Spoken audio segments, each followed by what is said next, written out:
Did Blake Lively or her lawyers edit the audio tape of Claire Abe trying to make it look like Blake Lively is less guilty?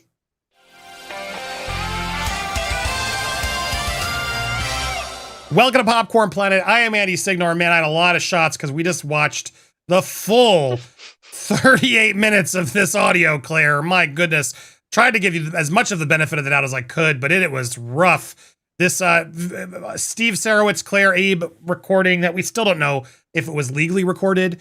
This was supposed to be the evidence that makes it look like Blake won and that the whole case should be dismissed. I'm sorry. The whole audio together proves that there's really nothing negative about Justin. In fact, Kim, Claire says, I think it's 3 times, confirms and agrees with Steve about how nice Justin is. It's bizarre. But there's one part specifically that as we played it again, we noticed this as well, as did Reddit. It ends with lawsuits. Let's play this little bit here and see what you guys, if you notice it. There was a point where they were trying to slam the Baha'i faith. He got that done and out. So, basically... Who was? Was it Sony or was it public? Yikes. That's icky. That's icky. Oh, they went after everything we had. Luckily... Did you guys notice there was no sort of response, but she responded anyway? Mm-hmm. And there wasn't even really usually if it's on Zoom, you hear like a clip or something. When Kim cuts out, you guys can hear it. Anybody who's really good, I can hear them. You can hear it like a drop. And I didn't hear it drop. I did not hear it drop. That just sounded like they cut it. Basically, who was? Was it Sony? Who said that? She thinks it's Sony. No, girl, it's Blake. That's what you failed to accept. Or did you know? Because you went in doing this with Blake's approval to try to catch Steve in the act. Or was it public? Was it Sony? Was it the public? She can't even fathom that it could have been Blake. Yikes. That's icky. That's icky. Now, what's icky? I hear a little thud in that section with my headphones on. We'll be quiet. Yeah. Boost your headphones. Here we go. Yikes. That's icky. That's public. Yikes. Public.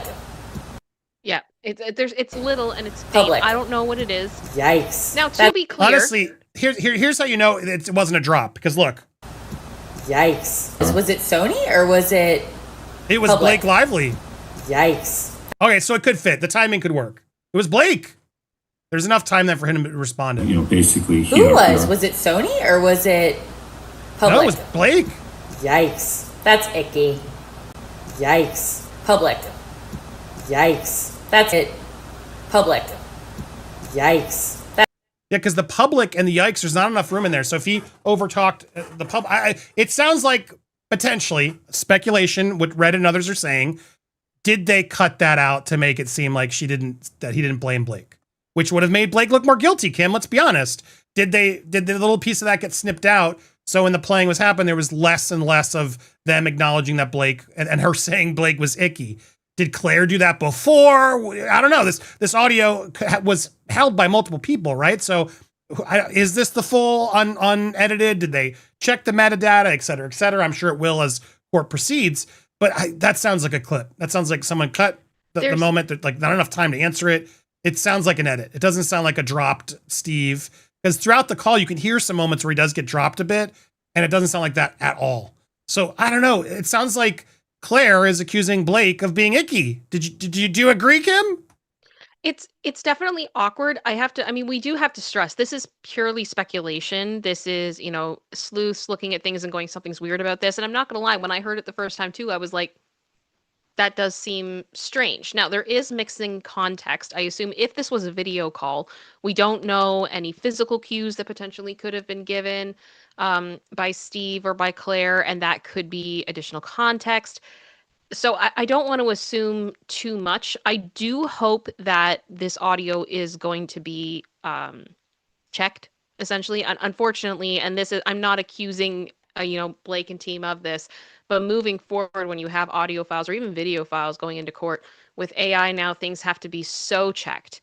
And not only that, but doing edits on an audio file like this is not difficult, and it can be edited to look seamless. So, people are experts at it now, and it really you don't need a really expensive program to be able to do it. So this is kind of a bit of a scary situation. At the same time, I still stand by it that I don't understand how this supports Blake's argument for 47.1, because it had nothing to do with her set, anything that potentially happened between Justin. Nothing in this audio file to me backs up her allegations that there was verbal A from Justin against her. I don't understand what the point is of any of this being brought forward. And Yeah, I mean, it's I want to with, replay this with this one clip because to reaffirm your point. Was it the set that Brandon Sklenar talked about? Brandon Sklenar's set was, he didn't complain. Honestly, it's so tricky, especially, I don't know, because I wasn't there, so I don't know what it was like. I was. You were there. Was it bad?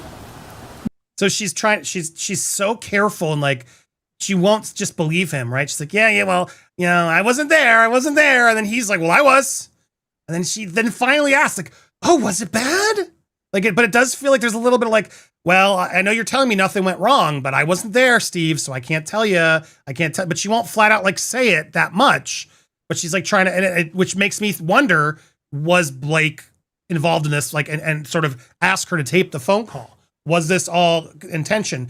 Part of me doesn't believe that, Kim, because we watched the whole tape, and you can watch the whole tape on our replay. Please go over to sign up on the website to go do that. You can always go to our website, popcornplanet.com, and then you'll see in the top, sign up, check out the exclusive content. You can watch the member replays. But as we watch this, Kim, it's brutal to go through because she never lets him get a word in edgewise. Well, so that if she was really trying to get the dirt from him, you'd think she would ask more questions, right? But go ahead, you have something to say. It's also very frustrating because it's like, I don't know if she's fishing because if we're going to believe her declaration, she feels that there's been this verbal A against her from Justin, and she's trying to be like, oh, maybe that set was bad.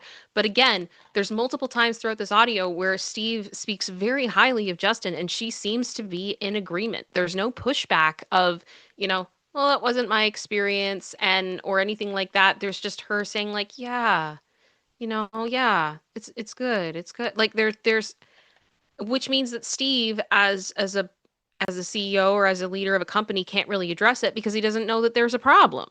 I want to play that. I just queued that up. Here's an example of that. And wow, what a gift! What a gift! The irony is Justin is just like that, and like you think to me, and they're talking about how great Rainn Wilson is, how safe the set is, and then he goes, Justin's just like that, and she goes, yeah. And the other thing I think it's really important with this audio to remember is it sounds like she recorded this because she was afraid that Wayfair was going to go back on their word about not having Justin be involved in the marketing. And at no point during this call did I ever get the vibe that Steve was getting ready to wrench Justin back in or to force her to do a type of marketing that she didn't want to do. So much of this call is her talking about all the marketing that she is going to do and wants to do.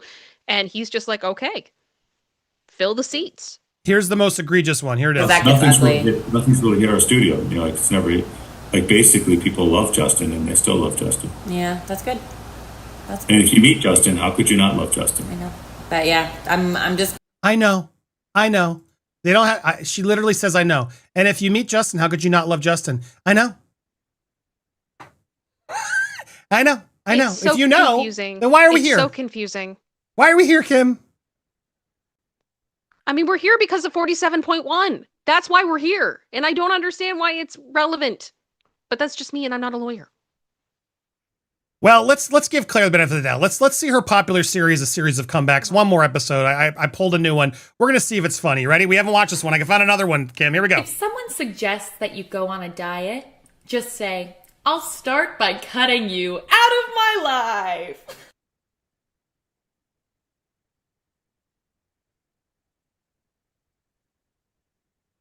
As I've said, I'm sure this is some people's humor, but it isn't mine. If a man on the street tells you to smile, just say, I would, but knowing you exist makes me so sad.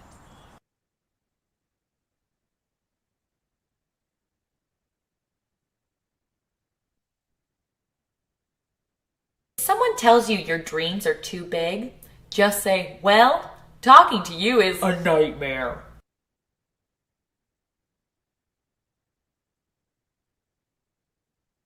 This isn't my thing. That's all. This I man gotta invested say, in her. this was not a turn I thought that this case was going to take. I didn't think we would be here doing this, but here we are.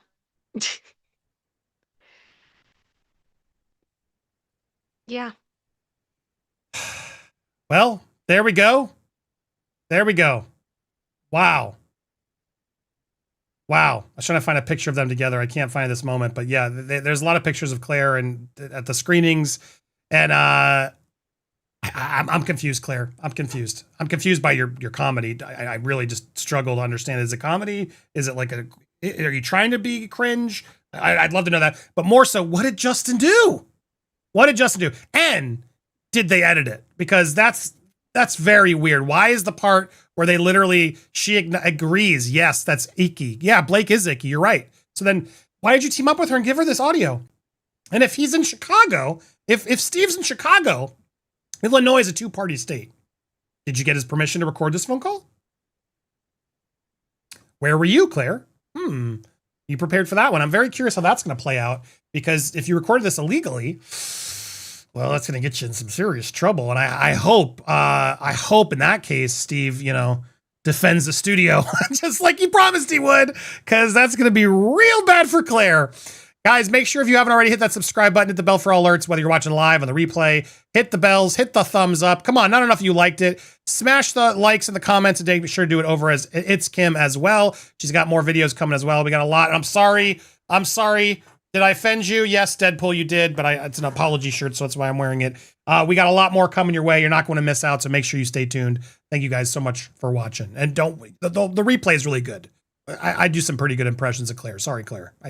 It was the booze. It was the aviation gin. I'm blaming that.